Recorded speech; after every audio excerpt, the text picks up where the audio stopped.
Brooklyn, Brooklyn, Brooklyn. Brooklyn go hard. No. Brooklyn qui s'est fait atomiser. Premier tour des playoffs. Qui se fait balayer. Brooklyn qui était considéré comme les favoris pour remporter le titre NBA cette année. Eh bien, Brooklyn qui vient de se faire sortir par les Seas, les Celtics de Boston. Une équipe de Brooklyn avec KD, de Slim Reaper, que beaucoup considèrent et considéraient comme le meilleur joueur de la ligue. Et aussi Uncle Drew, l'un des joueurs les plus skilled de la NBA. Got handles for days.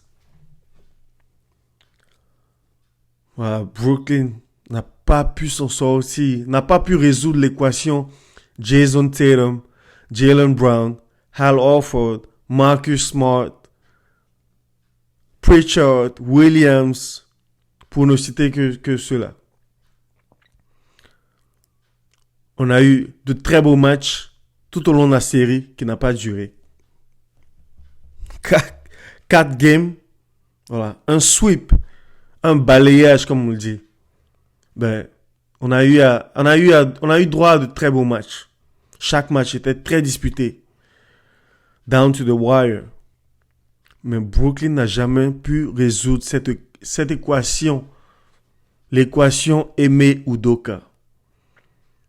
Un coach qui a pris en main cette jeune équipe des Celtics qui, l'on se souvient, il y a de cela quelques mois, était au bord de la falaise. Une équipe qui s'effondrait.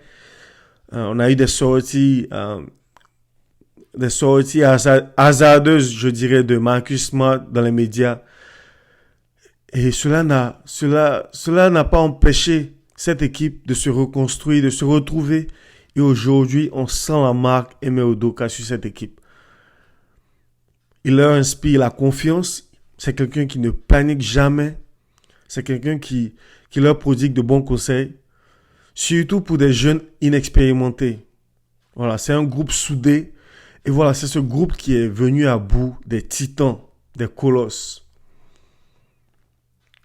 Un Jason Tatum qui a détruit à lui tout seul la défense des Nets, qui était instoppable. À chaque match, il nous sortait des performances encore plus fortes les unes après les autres. Et ils ont réussi l'exploit de venir à bout des Nets de Brooklyn. Le monstre a été abattu. Le monstre a 2 têtes. Alors, au début de la saison, on avait eu un monstre à 3 têtes avec James Harden.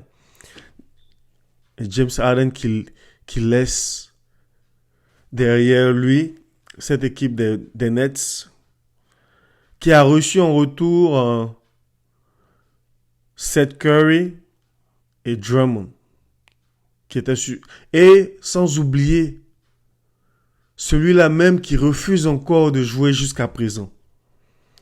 L'homme aux 1000 excuses. Ben Simmons. Ben Simmons qui est reconnu pour ses qualités défensives et qui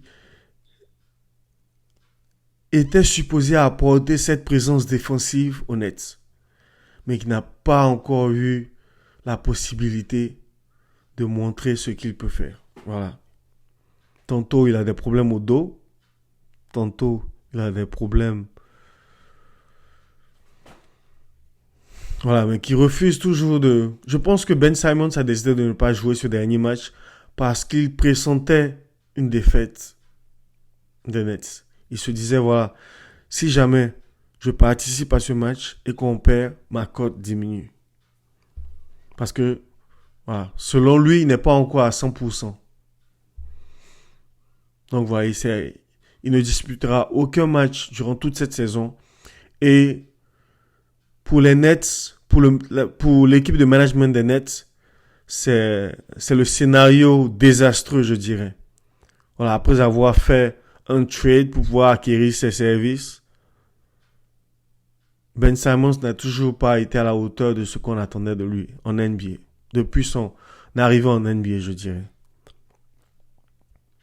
Quel sera l'avenir des Nets? Quel est l'avenir de Steve Nash, qui a été beaucoup critiqué pour ses choix? Voilà. Steve Nash qui est, disons, un peu limité dans ses choix. Il a eu à peu près le même sort que Frank Vogel du côté des Lakers. Voilà, ils ont hérité d'équipes un peu vieillottes qui reposent seulement sur deux stars sans aucun fond de jeu et, et de qui on attendait des performances de ce niveau avec un groupe qui est peut-être à ce niveau.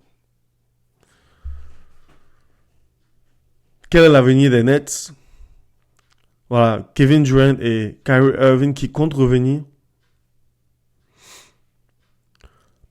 Blake Griffin, qui a été un peu la surprise de ces deux derniers matchs, qui a été un peu le joker de Steve Nash, mais cela n'a pas suffi. Restera-t-il avec les Nets ou prendra-t-il sa retraite? C'est une question qui reste à être posée. La Marcus Aldridge, qui avait pris sa retraite et qui est revenu, voilà, qui a quelques problèmes de santé, je dirais, qui n'est pas aussi jeune qu'avant, je dirais. Quel est son avenir au sein de cette équipe des Nets? Vont-ils essayer de reconstruire cette équipe avec des jeunes ou vont-ils conserver ce même groupe? Je pense pas. Parce que conserver ce même groupe et s'attendre à des résultats différents, je pense pas que ce soit la solution.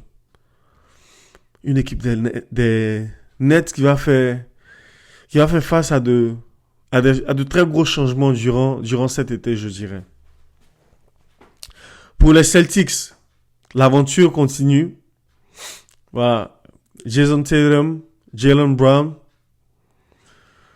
qui ont réussi à prouver qu'ils ont de quoi s'imposer au plus haut niveau. On en saura plus au second tour des playoffs. Et voilà. Dites-moi ce que vous en pensez. Dites-moi si vous avez aimé cette série et donnez-moi votre avis sur l'avenir des Nets. Et si KD est aussi fort qu'on le prétend.